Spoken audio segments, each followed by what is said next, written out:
probably never leave me. And it was not necessarily in my treatment, but in the treatment of somebody else that I observed. This is this person who's unable to speak. And she's, having that treatment. They have lasers, they have music going. And I think the whole office came in and started singing this song together to encourage her to be able to speak.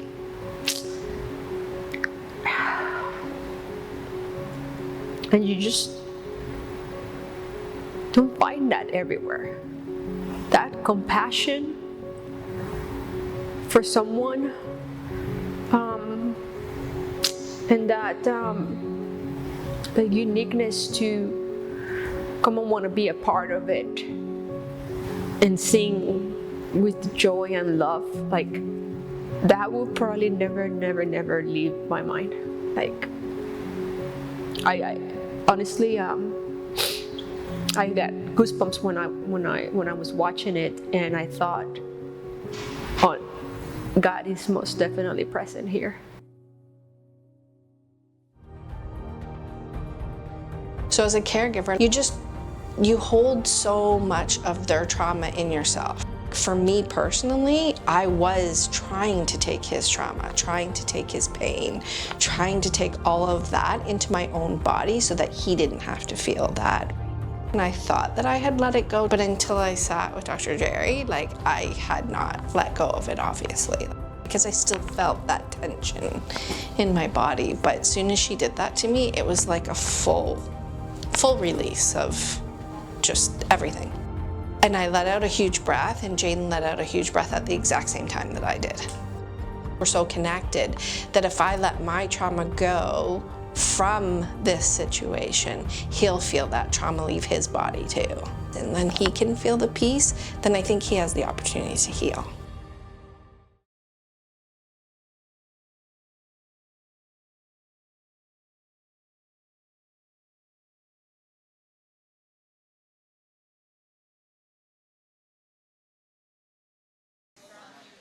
Okay, hey everybody.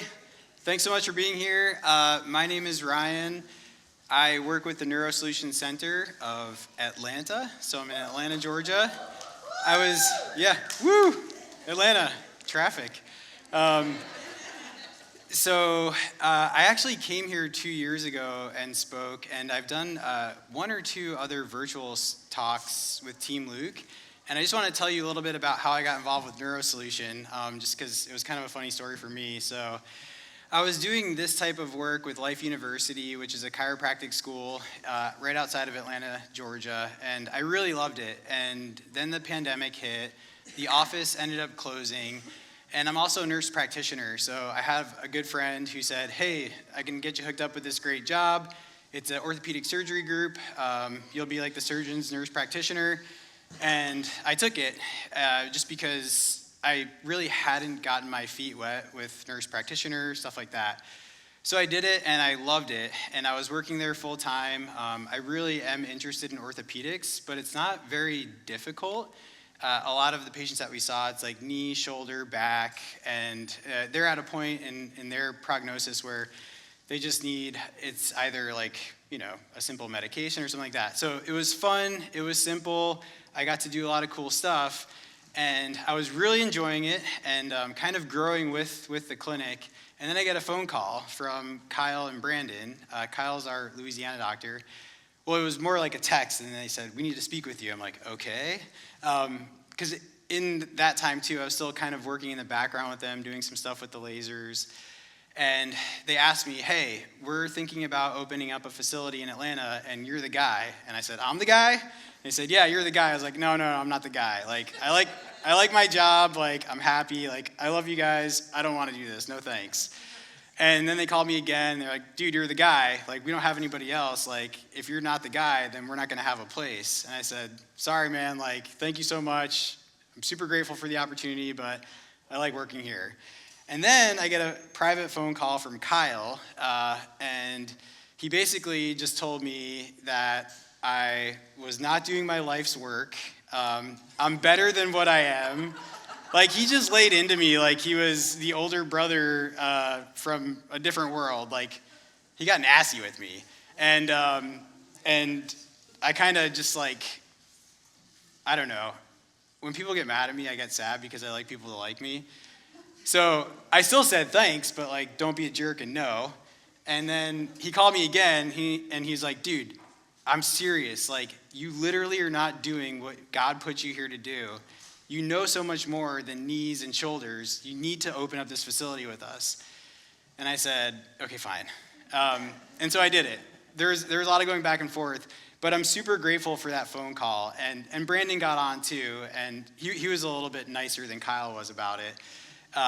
But they talked me into really kind of getting back into what I truly care about, and that's helping tough cases and patients that are just looking for other answers and using our knowledge and our technology to just help better serve the brain and the body. So I'm super grateful for that. Also, thank you so much for Tim and Rhonda for having me out. I've done a couple of online conferences with them, and then I did the one in person. I just really enjoy this. It's nice to meet the families, spend time with families, and just have those side conversations. So thank you so much for having me here. Okay. Also, I have to catch a flight like right after this, so if I'm going too long, someone just tell me to stop talking. Okay, so my talk is on brainstem stimulation to enhance brain oxygen and mitochondrial function. It kind of piggybacks off of what Brandon spoke about yesterday, and then what also Dr. Harch was speaking about this morning. The main goal with what we do is to try to figure out how to bring energy to an environment that has an energy crisis. And the reason for that is if you can figure out a way to enhance the energy systems and the signals between the cells, you improve the chances of creating what's called neuroplasticity. And I think that's the goal with all of the therapies that everyone does. PT, OT, speech, DMI, MNRI. The goal is to create a change in the body and the brain that's beneficial for that person. So it's really important to remember what happens in a brain injury and then how we can change the environment to make neuroplasticity actually stick. So this is Cosette. I'll kind of talk in the background. At the time of this video, she was 3.5. She had not walked without her walker. She'd only taken a couple steps. So we're in the office. The first thing they said to me was, yeah, we just thought she couldn't walk without it. We were told that she always has to use this. And after I did my exam with her, I was like, no, she can totally walk. Like, we just have to teach her brain how to do it the right way. So we put little foot stickers on the floor, and we spent about a week together, and this was closer to the end of the week. After always using her walker, doing therapies, but she still had a lot of room for improvement. I just want to show you this because I'm going to tell you a little bit more about Cosette's story. This is back in March. She also wasn't speaking. She mostly was, she knew what she wanted to say, obviously. She just couldn't create the motor patterns to move her tongue and mouth coordinatedly enough to speak. So she started walking, which is awesome, but we still had a lot of work to do. So they went home. They live in Knoxville, Tennessee, and they did our little homework that we gave them. It wasn't too intense. It was a lot of red light therapy, getting outside, grounding, all the stuff that's like the simple things that make a big change. And then she came back over the summer, and we restarted some therapy. Okay, Cosette, what's our motto? I don't know if you know. Can you yell? So, from the time I saw her in March to over the summer, she started speaking. And so it's so hard, right? Like, when you have a brain injury, especially in a kiddo, and you're trying to retrain the brain, you put so much physical demand on these kiddos. And she worked so hard. And there were days where she didn't want to work, but we just came up with that little slogan, like, I got this. Like, no matter what, doesn't matter how many steps I take, I got this. I can do this. And she did it, and I'll show you how. But that little video, what she's doing, has anyone seen the P-Pod chair? The P-Pod? Okay, so she's sitting in a pea pod that's strapped to a vibe plate, and she's got light therapy on. So we're doing whole body vibration, red light therapy. It's basically kind of like a big sensory stimulus for her. We're trying to turn energy on to her body and to her brain. Okay, so that's Cosette. You'll see more of her later. So brain injuries are hard. To be honest with you, I've worked with a couple of really challenging patients. They've had a brain injury and they weren't able to speak. They've had brain injuries and they weren't able to eat at all. And so there's so many things that can happen in a brain injury. It's really hard to know where to start, like where to put your focus and where to put your attention on therapies, because based on the principles of neuroplasticity, if you're doing a therapy, it has to be at a certain intensity, and you've got to repeat the therapy. You've got to create a new language for the brain to learn and to understand.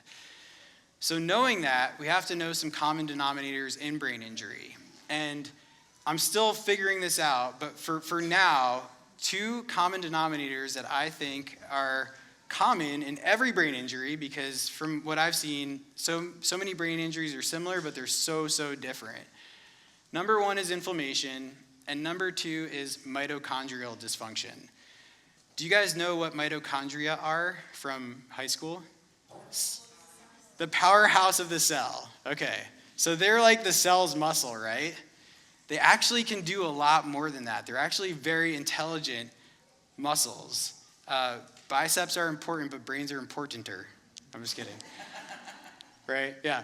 So the mitochondria. In a brain injury, 2 things happen amongst lots of other things. There's inflammation. Specifically, there's neuroinflammation. So there's inflammation in the environment that the brain is living in. There's also, with that inflammation, there's mitochondrial dysfunction, or vice versa, right? You can have mitochondrial dysfunction, which can lead to inflammation, or you can have inflammation, which leads to more mitochondrial dysfunction. We have over 1 trillion cells in our body, and every single cell in our body has between 500 and 2,000 mitochondria, every single cell. So if we can harness the power of mitochondria, then we can hopefully create an environment in the brain and body that's more conducive to building neuroplasticity. That's my thought. You can also take a lot of supplements to help support the mitochondrial pathways.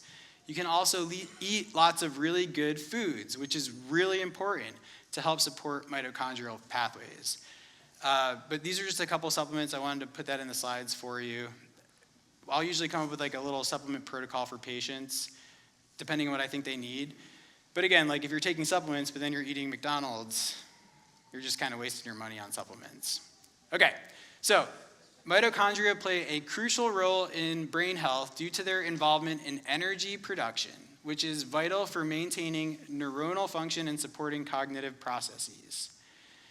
So I have all these thoughts, like every time I'm working with a patient, like with Cosette, I didn't know what to expect when she came in. She had a birth injury, she was diagnosed with HIE and cerebral palsy, and I just didn't know what to expect, but I knew what they were told. They were told that she would probably never walk again, and just to use the rolling walker for the rest of her life. I don't think it was ever even on their radar that like, hey, she could probably walk if we just get these energy systems back in line. So my thoughts are like, what are the simple ways that we can harness the power of the brain to enhance therapy? So what I mostly focus on when I first start working with a patient is trying to mitigate inflammation. So trying to calm down the thunderstorm that happens in the brain and in the body after a brain injury. And I'll tell you why that's really important in a second. Most of us know that inflammation is bad, but inflammation really just kind of creates this whole hibernation effect of our cells. If we can calm down inflammation, we can do it, and we can improve neuronal function, and we can then harness the power of the brainstem through specific but simple stimulation. So I know you guys have people who have worked with our clinics. You've had kiddos that with their face stimulated, tongue zapped, all those crazy things. But there is a true reason why we're doing that. And then also the goal is to combine all of these therapies, so reducing inflammation, stimulating the brainstem, and combining that with other activities like walking and balance to improve physical outcomes. I also think about dumb things too. So do you guys know what a neurobic is? Okay, a neurobic is a brain exercise. So if you're right-handed, not using your right hand to brush your teeth for 2 weeks and only using your left hand, you can change your brain by doing that, by doing something that simple. It's called a neurobic. It's just like an aerobic neuronal exercise. So everybody put your right thumb up and your left pinky out. And then try to switch. So then left thumb up, right pinky. Yep, and then so you want to try to go back and forth like this. How's everybody doing? Okay, that's great. So the reason that's awesome is because there's room for improvement. Your brain can change. So, because at first you're like, I love it. I got my 6-year-old doing it, and he's staring at his thumb, and he gets super mad at his hands. The reason I'm showing you this is you can change your brain by the end of this lecture. So while I'm talking, and if you want to listen, please listen, but also try and work on that while I'm talking, okay? The rest of the time, just going back and forth. And then once you get it, try to pick up your speed without messing up. Just do it, okay? So that's considered a safe neurobic exercise. I also have dumb thoughts too, a risky neurobic exercise, instead of brushing your teeth with your opposite hand, would be trying to wipe your hiney with the opposite hand. Risky because there's a chance of missing, and you can... Anyways, I'm just telling you how my brain works. I think of all these important things, but I don't recommend this until you get better at this, so... Yeah. But neurobics are important because a simple neurobic exercise like that, or like brushing your teeth with your non-dominant hand, show you that the brain can change, and it can change pretty quickly. So, okay, going back to this. Mitochondria, the powerhouse of the cell. When the mitochondria are healthy, we're healthy. I truly believe that fatigue is because of a cell signaling function due to the health of the mitochondria. So if someone has chronic fatigue, brain fatigue, adrenal fatigue, I think it all goes back to the mitochondria. Just because they're so widespread. We have 1 trillion cells, and we have 500 to 2,000 mitochondria in each cell. So ATP production, cell growth, and neuroplasticity. When your mitochondria are working better, there's a better chance of creating neuroplasticity, and that's what all these therapies are trying to do. When they're not healthy, though, there's decreased ATP production, that's just for energy, cell death, oxidative stress, decreased neuroplasticity, inflammation, all the bad things. So we have to create an environment that's healthy for the mitochondria. In undamaged mitochondria, this is actually from Frontiers, which I think Dr. Harch mentioned, but this is Kids Frontiers. So they have kids journals, which I read because they're easier than the other ones. So this is from Kids Frontiers. It was cool. It was explaining what happens in a brain injury for elementary students to read. In undamaged mitochondria, antioxidants help keep the mitochondria healthy, the cell's energy levels normal, but in a TBI, there's something called reactive oxygen species. They're produced in large quantities, and what happens is there's a shift. You lose the antioxidant production, there's more reactive oxygen species. Those create inflammation, and then the mitochondria get damaged, you lose all the energy, and you've got fatigue, right? So some symptoms of mitochondria being shut down, and this is true for everything, right? It's not just TBI, but even in just the aging brain. So people who are getting older, you can experience brain fog, chronic inflammation, poor detoxification, poor stamina, poor mental and physical performance, and chronic fatigue. A lot of times with our therapies, because we do intensive therapies based on the principles of neuroplasticity, repetition, intensity, but there has to be good energy, because without energy, it's hard to build neuroplasticity. And some kiddos get super duper tired. And it could be because there's an energy deficit, because the mitochondria just aren't working as well as they could. Okay, so what are mitochondria again? Say it loud. Okay. Actually, I was gonna flex, like Kevin told me I lost muscle, so. Okay, so they're not just the cell's powerhouse. They're not just a big mindless muscle. They're actually very intelligent parts of the cell. And when there's inflammation, mitochondria survey the environment, and they decide whether the environment is safe to work or if it's not safe to work. So a good way to think about this is in Atlanta a couple weeks ago, we had a chemical plant explosion. And it was actually pretty bad. It had widespread impact, and people were told to stay indoors. And the people that went outside were actually affected by the chemicals. Like people were they were breaking out in like with skin irritation, trouble breathing, stuff like that. So that's how I think about inflammation and what the mitochondria are doing. They're deciding whether or not the environment is safe to work in. And what they do, if the environment is not safe to work, they go into cellular defense mode. It's a cell danger response. They say, hey, I know my job is to be the muscle. I know my job is to create energy, but there's like way too much going on out there. There's way too much inflammation. I don't think it's safe for me to get back to work. So what they do is they go into hibernation, basically. They decide that it's not smart. I need to go back, and I need to wait until things settle. I need to wait until the air clears. So our mitochondria perform these dual roles. They're both the powerhouse of the cell. They're really important for cell energy, but they also are exquisite environmental sensors. So they have a very, very good idea of what's happening and if it's safe to actually be working. The more that your body shifts into defense mode, the more it shifts out of energy mode. They're mutually exclusive.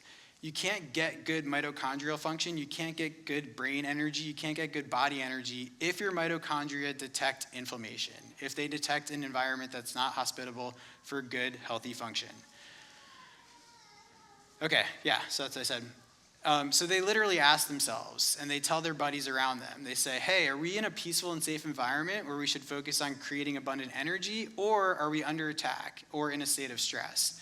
So this all goes back to signaling, right? Like what's happening inside, where the brain is, where the cells are, where the body is, where the muscle is, because we have mitochondria in every single tissue in our body. Should we be working or should we be hibernating?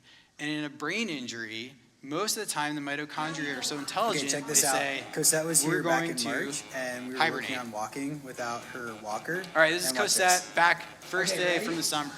Can you come all the way? So she did some homework. She did a lot of anti-inflammatory stimulation at home, and her walking was just like so much better. It was crazy. They didn't even bring her walker back for this session. And she's gonna walk back to her sister. I have 3 boys, and I would love to have a 4th kid, even though it's crazy. We're gonna have to like get a small bus or something for the house. But I cannot convince my wife to like go for it.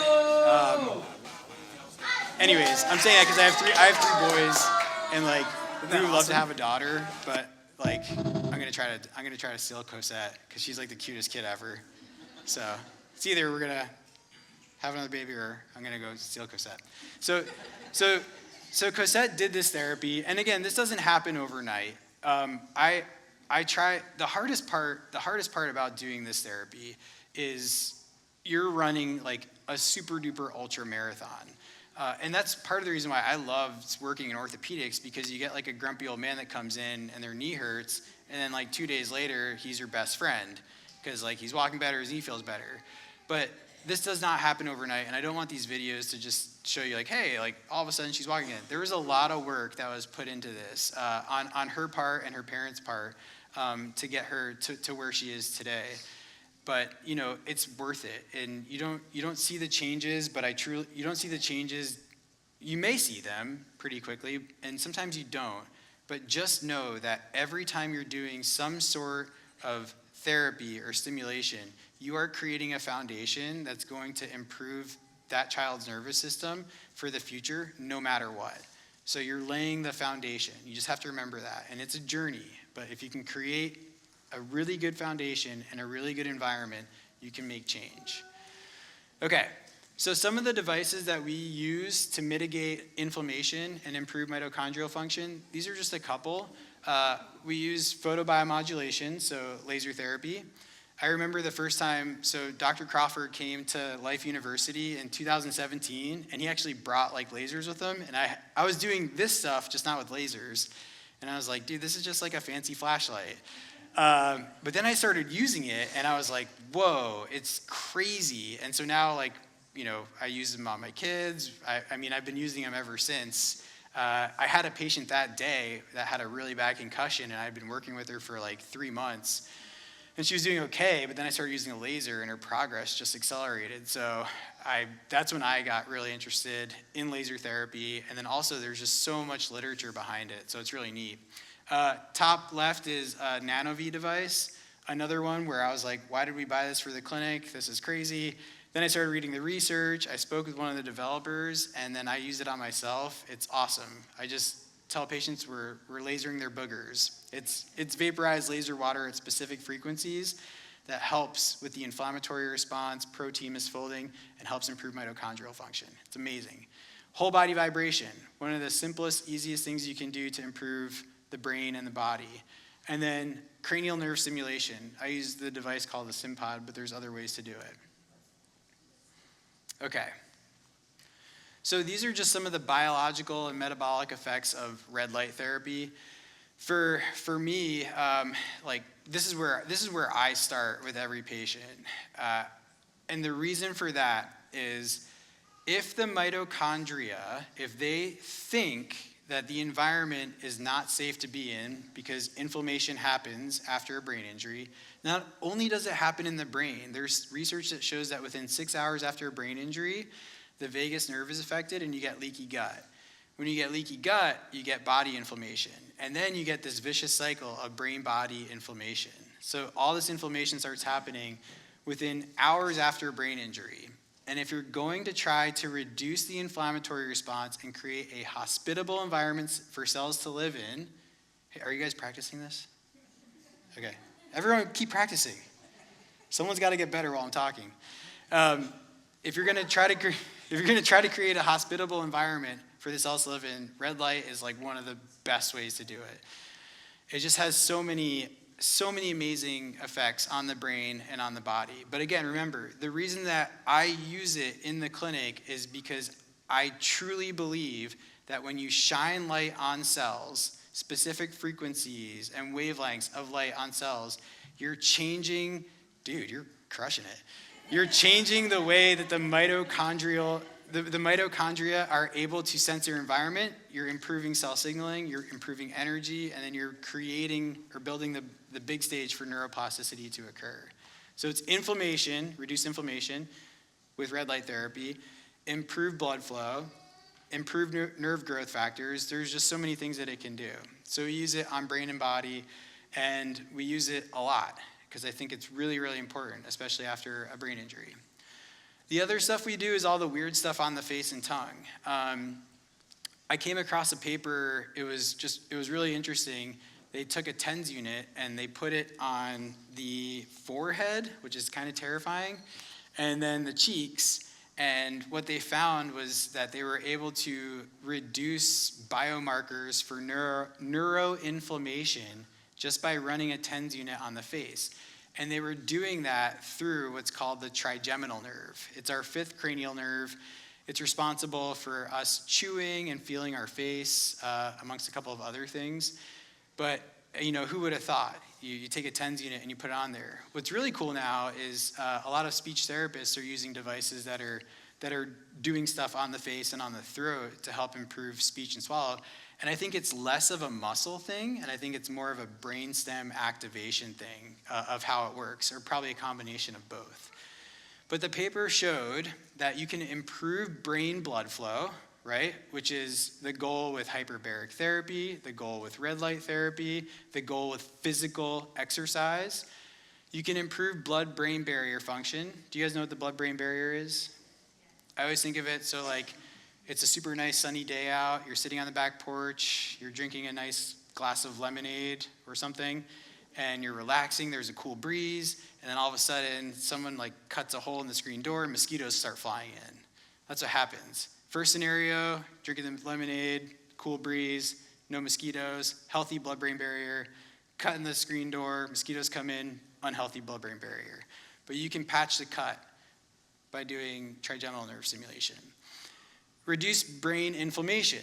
When we reduce brain inflammation, we improve the chances of mitochondrial function and enhance the ability to create neuroplasticity. Reduce brain edema, brain swelling. Dr. Harch touched on that. I've never heard someone say like the scariest trip like anyone will ever take is through the birth canal. Like it's wild. And then increase nerve growth factors, which is important for kind of like sprinkling miracle grow on all the cells to help improve building neuroplasticity. This was another cool paper. So we talked about light therapy, cranial nerve stimulation on the face, so zapping the face. This is whole body vibration. This was a 2022 paper I came across. So a lot of times patients come in and they're like, why are you doing this? Why? And I try to explain it, but with the vibration, at one point I was like, yeah, why am I doing this? Because there's got to be more to vibration than just like trying to sensory stimulate the body, which is really, really, really important. A brain that can feel the body better can move the body better is something I always try to keep in the back of my mind. But whole body vibration can reduce neuroinflammation. So in one of the videos of Cosette, we set her up in the little pea pod. She's strapped in. She's doing whole body vibration, receiving light therapy, and doing some cranial nerve stimulation. But whole body vibration can help reduce TBI-induced brain edema. So it can decrease brain swelling. Whole body vibration can reduce biomarkers that show increased immune function. So it can kind of chill those out. It can calm down what are called inflammatory cytokines, which create inflammation if they run rampant. They're just little biomarkers. Whole body vibration ameliorates neuronal cell death after TBI, so it can help kind of like shift the conversation of what's happening with the cells and bring life back to the cells. And then it can improve cognitive function. So we use it a lot in the clinic. We use something called the Vibe Plate, but there's other great devices out there. Has anyone ever stood on a vibration plate? You're like cranked it up? Yeah, it's a lot. But it's so good. We usually run it at around like 20 to 30 hertz. So it's kind of like, it's like one of those like background stimulus, if the kiddo can sit there. But vibration is amazing. It's just so good for the brain and body. And then, so what we do, so coming into the clinic, my goal is, again, like create a session where our goal is only focused on reducing inflammation and creating an environment to build neuroplasticity by reducing inflammation, improving mitochondrial function, besides using diet and nutrition, more so using red light therapy, cranial nerve stimulation, whole body vibration, horrible dad jokes, things like that. And then what we try to do is we say, all right, now we've set the stage. We've got reduced brain inflammation, reduced body inflammation. Let's see what we can do with this body, right? So how could we harness the power of this cranial nerve stimulation and then also work on things like walking and balance, which is something that we did with Cosette. Well, there's a couple ways to do it. I've talked about this before here at Team Luke, but the ear, so our vagus nerve has a branch called the auricular branch of the vagus nerve. So it kind of sits on top, and you can stimulate that just by using like electrical stimulation or vibration. But it can really help reduce inflammation, and then also there's a lot of really neat research in stroke patients where they're coupling cranial nerve stimulation with motor rehab. So they have the patient try to move their arm while they're doing it simultaneously. And what they're seeing is when the cranial nerves get stimulated, it kind of like brings this boost to the nervous system, and it helps patients move their arms and legs better. So that's what that paper is talking about there. And then it gets weird with the tongue. So has anyone done tongue stimulation before? Okay. Yeah? Okay. Brush your teeth, vibrating toothbrush, brush your tongue. That's tongue stimulation. This study kind of like blew my mind. This was kind of crazy. And I just had to share it with you because like I think of these things and then I go and research, like, has anyone looked at this? And there are devices for stuff like this. There's a device out of Canada called the PONS device. And I call it the company, but I kind of like, yeah, we don't have that device, but we do something a little bit differently. But the tongue is like a major highway into the brain and into the nervous system. And I think it's because of how many cranial nerves there are that innervate the tongue, so how much information is coming in from the tongue, but then also how close it is to these really important areas in the brainstem, and then just the stuff that's in the brainstem that can then go and talk to the rest of the brain. So what this paper talked about, there was a gentleman who, I think he was in like the Canadian Army. I don't know if I'm saying that right. He's a Canadian soldier. His name was Trevor Green, and he was in battle and had a severe traumatic brain injury. It was a brain injury where he was assaulted with a weapon. No one thought that he would survive.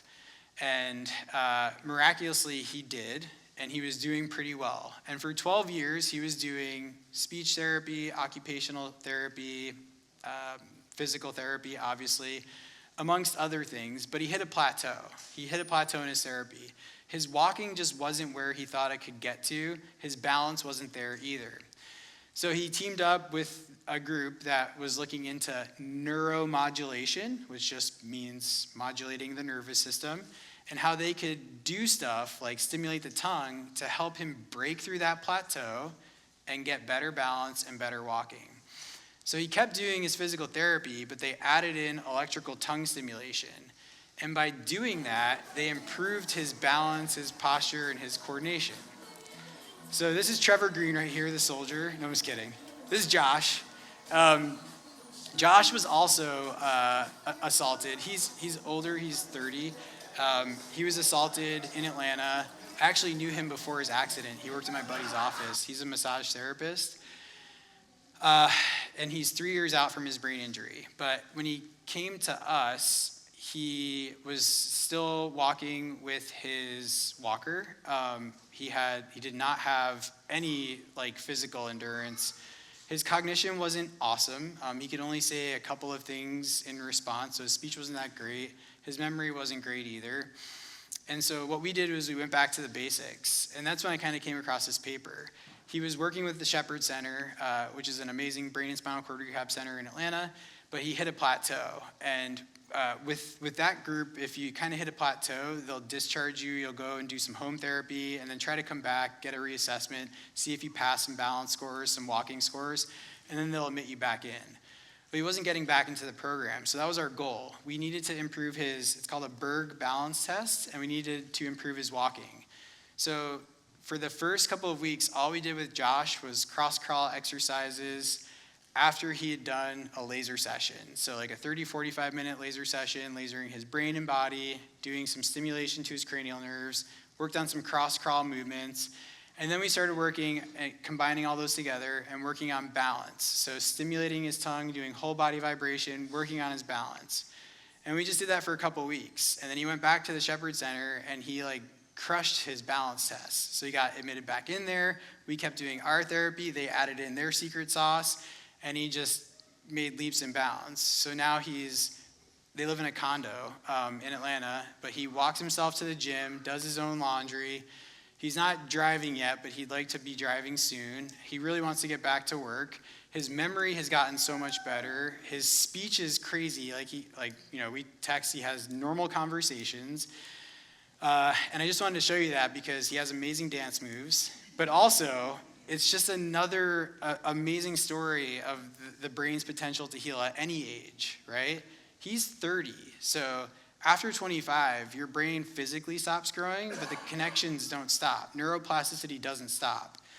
In a child, their brain is still developing, and there are so many impressionable neurons that we can modulate and help to make sense of what's happened and try to improve upon. And there's just a bigger, greater chance for neuroplasticity to occur. So I just want to finish with a couple thoughts. In order to move the body better, there has to be better cell function. There has to, right? There's physical fatigue and mental fatigue that happen when there's inflammation and mitochondrial dysfunction. So we've got to reduce inflammation. We've got to get the mitochondria working better. better cell function, so signals between the cells, that occurs when the cells are willing to get to work. And it's easier because our end goal with any therapy is to build positive neuroplasticity. We have to change the brain for better. There's so much that we can get out of that brain. We just have to change it for the better. And it's so much easier to do that when there's less inflammation, better cell signaling, and the cells are living in a more hospitable environment. So the summer passed and school was about to start, and I forget where I was doing something with my kids, like probably creating a mess of the house and stressing my wife out with the boys. But I got this text and I stopped and I was like, holy crap. So this is, the quality isn't great, but this is Cosette walking into her classroom. Good. Doing a tour down the hallway. Oh, such a long hall. With no walker or your, anything. Teacher was right. Miss Brandy said And our I room is a don't cry a lot, but I got way super away. choked up. I was like, dude, And that you is were just so cool. right. It was Within not close. within a You're doing few great. months, your mindset was, I'm never gonna walk without, never accept never, right? I'm never gonna walk without this walker. This walker will be a part of me. To now, I'm going to do a tour of my class. I'm just checking out the hallways, and I'm walking without the walker. And again, it's not perfect, but it's pretty awesome. So I just want to put that up there because you guys got this. You guys are amazing, and I really appreciate you having me here. And I do have to catch a flight soon, but if you have any questions, I'll jump down and hang out for 10 minutes. Thank you so much.